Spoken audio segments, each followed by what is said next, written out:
वो कल का नशा में धुत रहने वाला वो IIT का बालक, उसको बाबा बना करके पेश कर दिया गया।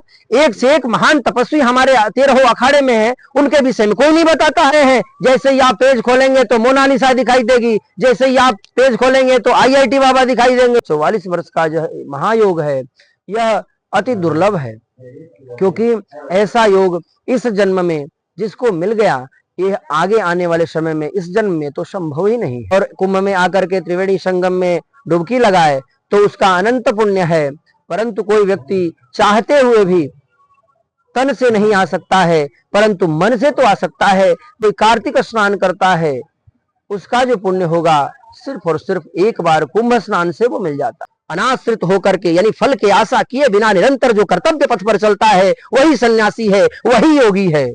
होगा और विश्वास होगा तब प्रेम होगा, और प्रेम होगा तो भक्ति आएगी, और जब भक्ति होगा तब भगवान मिलेंगे। त्रिवेणी माधवम सोमम भरद्वाजम च वासुकिम वंदे अक्षय वटम शेषम प्रयागे तीर्थनायकम। तीर्थों के राजा तीर्थराज प्रयाग में आज हम सब एकत्रित हुए हैं। सनातन धर्मावलंबी पूरे भारतवर्ष के हजारों की संख्या में महंत, श्री महंत, महामंडलेश्वर, मंडलेश्वर, जगत गुरु, द्वाराचार्य इत्यादि सभी लोग एक साथ अपने अपने माध्यम से, अपने अपने पंथ, मत, पंथ, संप्रदाय के माध्यम से भगवान तक पहुंचने का यह प्रक्रिया, और यह सनातन धर्मावलंबी तीर्थराज प्रयाग में जो कि हम सब देखते सुनते आ रहे हैं, ऐसा सुयोग्य अवसर जो 144 वर्ष बाद पड़ रहा है, 12 वर्ष के साथ साथ में इस आने वाले अमावस्या स्नान का जो हम पिछले जो स्नान हमने मकर संक्रांति का किया, इसके विषय में भी, और आज का आने वाला जो अमावस्या का स्नान है इसके विषय में हमारे स्कंद पुराण में बड़ा ही सुंदर वर्णन किया गया है। लिखा है कि सहस्रम कार्तिके स्नाने माघ स्नान शतानि च वैशाखे नर्मदा कोटि कुंभ स्नाने न तत्फलम। यहां तक ही नहीं, यहां तक कि लिखा है कि अश्वमेघ सहस्राणि वाजपेय शतानि च लक्षम प्रदक्षिणा भूमि कुंभ स्नाने न तत्फलम। 1 लाख बार कोई पृथ्वी की प्रदक्षिणा करता है उसका जो पुण्य होगा, 100 वाजपेय यज्ञ करने से जो पुण्य प्राप्त होगा, और 1 लाख बार कोई अश्वमेध यज्ञ करता है उसका जो पुण्य होगा वो सब प्राप्त हो जाएगा आपका एक बार कुंभ स्नान करने में। कुंभ में स्नान करने के लिए किस तरह की कोई मशवरा होती है, या कुंभ केवल आने पर ही सफल हो जाता है? देखिए, हमारे पूर्वाचार्यों ने लिखा है कि गंगा गंगेति यो ब्रूयात योजनानाम सतैरपि। कोई गंगा गंगा नाम 100 योजन से अर्थात 400 कोस से अर्थात 1200 किलोमीटर से भी अगर कोई नाम मात्र भी उच्चारण कर लेता है तो वही पुण्य मिलेगा जो यहाँ पर स्नान करने का मिलेगा। वृथा न होई देव ऋषि वाणी, देवताओं और ऋषियों की वाणी कभी झूठ नहीं हो सकती है। इसलिए कोई तन से करे, कोई मन से करे, कोई धन से करे, या जहां है जैसे भी है, जिस परिस्थिति में है वहां रह करके भी भगवान का नाम स्मरण करके भी, तीर्थराज प्रयाग का नाम स्मरण भी कर लेता है। यस्य स्मरण मात्रेण जन्म संसार बंधनात् विमुच्यते नमस्तस्यै विष्णवे प्रभव विष्णवे। यह प्रमाण है शास्त्रों में कि वही पुण्य मिलेगा उसको भी। ये गुरुजी, महाकुंभ का नाम बदलकर 3D कुंभ कर दिया गया, इसको किस तरह देखते हैं आप?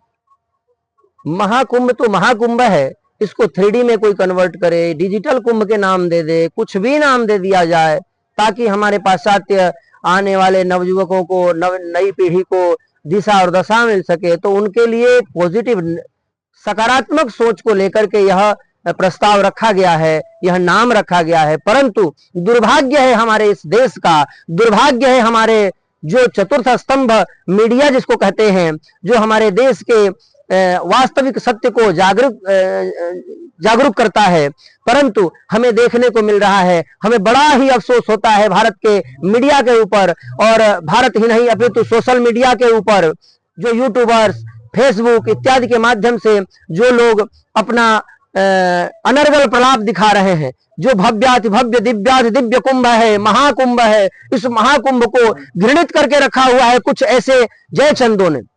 जैसे कि मैं देख सकता हूं, आप सब देख रहे हैं, जैसे सोशल मीडिया किसी प्रकार से यूट्यूब आप खोलेंगे, फेसबुक खोलेंगे, इंस्टाग्राम या इत्यादि जो भी है सोशल मीडिया का माध्यम, वो माध्यम या फिर बड़े बड़े चैनल्स को देखेंगे तो वो क्या दिखा रहे हैं, महान तपस्वी यहाँ पर हजारों लाखों की संख्या में आए हुए हैं जो यज्ञ आदि कर्म देंगे। अरे कल का लवंडा, और उसको कहते हैं कि जो है IIT बाबा, जिन महात्माओं ने, जिन महापुरुषों ने अपना जीवन समर्पित कर दिया परमात्मा के लिए, भजन और साधना के लिए, वो हजारों लाखों महात्मा यहाँ पर आकर के साधना कर रहे हैं। कभी आज तक किसी ने चर्चा करते हुए किसी मीडिया वाले से आपने सुना है जिन्होंने चर्चा किया हो कि रामार्चन का महत्व क्या होता है, रामार्चा किसे कहते हैं, श्री राम महायज्ञ, रुद्र महायज्ञ, रुद्राभिषेक इत्यादि क्या होता है, इसके विषय में विस्तृत वर्णन किसी नवयुवक पीढ़ी के लिए किसी ने बताया है? नहीं बताया है।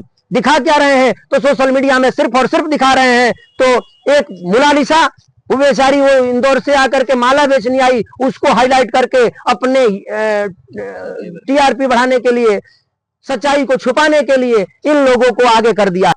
क्या वहां तपस्या नहीं हो रही है? क्या वो साधना नहीं कर रहे हैं? उनके विषय में कोई नहीं बताएगा। जहां पर अनेक हजारों, आज देखिए हमारे पास में ही 18 नंबर सेक्टर में संत बालयोगेश्वर जी महाराज जो आर्मी के लिए इतना भव्य यज्ञ करते हैं, वो फ्रंट पर पेज पर होना चाहिए। जो हमारे देश के जवानों के लिए, जाबाजों के लिए, उनके प्रोत्साहन के लिए, उनके जीवन रक्षा के लिए यज्ञ कर रहे हैं, उनके विषय में कोई नहीं बताएगा।